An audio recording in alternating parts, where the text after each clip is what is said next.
Eu entrei com uma comunicação criminal no chefe de Estado-Maior Conjunto das Forças Armadas, visando a instauração de um inquérito militar, porque em fevereiro desse ano, o ministro Fachin, ele deu uma entrevista dizendo que poderia assegurar, poderia garantir que a justiça eleitoral brasileira poderia estar sobre ataques de hackers russos.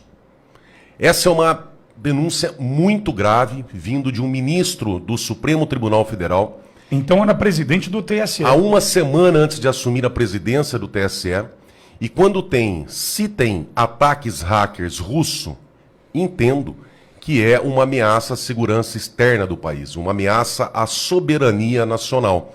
Por muito menos, através de um e-mail que um site mandou para o TSE, por muito menos a Polícia Federal instaurou o inquérito 1468 do Distrito Federal, apurando que comprovou-se que realmente teve uma invasão de hacker. Aquele inquérito que o Bolsonaro tinha comunicado, passado à população. Ali foi comprovado.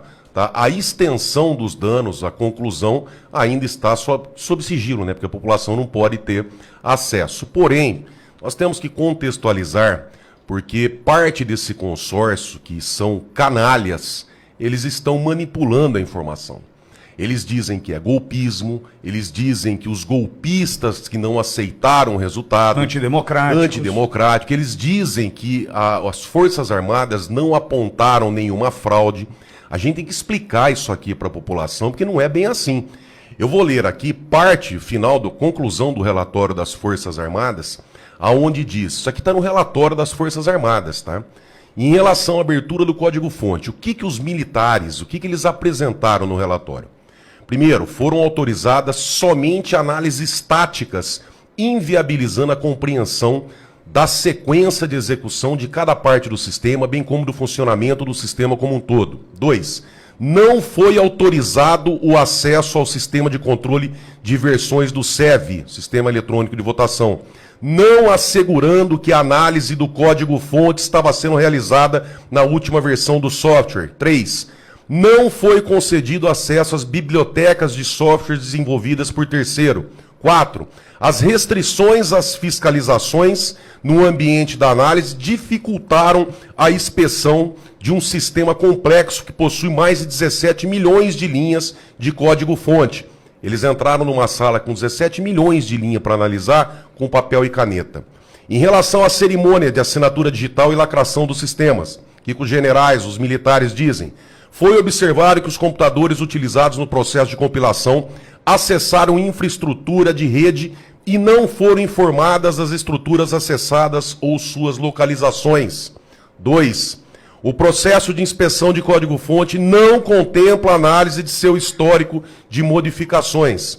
Em relação à cerimônia de verificação dos sistemas eleitorais instalados no TSE, que os generais, os militares falaram, os scripts foram apresentados em um telão no auditório do TSE, dificultando a fiscalização. Em relação aos testes de integridade, o que diz no relatório? A faixa percentual de cédulas inseridas, atualmente de 75% a 82%, mostrou-se aquém dos dados estatísticos da votação real. Em relação ao projeto piloto com biometria, o que os militares dizem? As urnas foram escolhidas pelo fiscalizado, o TSE que indicou as urnas 10 dias antes da votação. A aleatoriedade na seleção das urnas foi reduzida. O número de eleitores que aderiram ao teste foi baixo. Em relação à verificação da correção da contabilização dos votos, prossegue o relatório. Os boletins de urnas não foram disponibilizados em algumas sessões. Os BU, boletim de urna, não apresentaram dados de votos em trânsito. Não foram disponibilizados os logs do transportador receptor de arquivos de urnas e bancos de dados de totalização. Então conclui o relatório dos técnicos das Forças Armadas dizendo o seguinte, Pitoli, isso aqui está no relatório, tá? Isso aqui não é o Borgo Pitoli que está inventando, está no relatório das Forças Armadas. Apesar da intenção de conferir transparência ao processo, as ferramentas e os procedimentos disponibilizados pela equipe técnica do TSE para o trabalho das entidades fiscalizadoras não foram suficientes para uma análise técnica mais completa. As condições estipuladas, tanto na inspeção dos códigos-fonte como durante a compilação do software, dificultaram a busca por possíveis vulnerabilidades do sistema eleitoral de votação.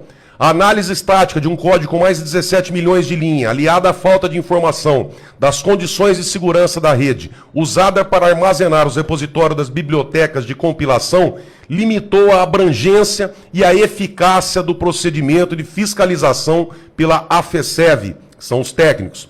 Assinala-se a não disponibilização do controle de versões como importante lacuna na fiscalização dos códigos-fonte. Isso não permite assegurar que o código-fonte presente nas urnas nos dias de votação corresponde exatamente ao que foi verificado pela equipe. Prossegue o relatório. A ocorrência de acesso à rede durante a compilação dos códigos-fontes e consequente geração de programas, são os códigos binários, pode configurar relevante risco à segurança do processo. Olha o que fala. O que sugere a realização de uma investigação técnica para melhor conhecimento do ocorrido e seus possíveis efeitos. Terminando, Pitoli. De todo o trabalho realizado, observou-se que, devido à complexidade do sistema eletrônico de votação, a falta de esclarecimentos técnicos oportunos e de acessos aos conteúdos de programas e bibliotecas mencionados no presente relatório, não foi possível fiscalizar o sistema completamente, o que demanda a adoção de melhorias no sentido de propiciar a inspeção e análise completa. Enfim, o que os técnicos das Forças Armadas diz? Não foi possível fiscalizar completamente. Não existe fiscalização meia boca, não existe mais ou menos. O assunto é muito grave. E aí o relatório que o PL, a coligação do presidente, entrou pelo Instituto Voto Legal, 3 peritos formados no ITA, Instituto de Tecnologia da Aeronáutica, que é dificílimo entrar, são gênios que entram lá. O que o relatório diz? Ele apontou mau funcionamento das urnas eletrônicas através de inconsistências graves e insanáveis nas urnas de 2009, 10, 11, 13 e 15, com destaque à gravíssima falha na individualização de cada arquivo log de urna. Enfim, não tem o código de identificação. Tá? Aqui a gente tem que se questionar em relação a isso. A imprensa do consórcio, essa imprensa canalha, que está de olho, na verdade, em grana, né? Que eles recebiam bilhões lá do governo Lula, quando veio o Bolsonaro, deu aquela diminuída, secou a teta, eles querem voltar a ter os bilhões. E para isso, eles vão usar você, vão nos usar para faturar dinheiro. Então eles vêm e falam assim, não, mas não apontou fraude. Não fiscalizou completamente.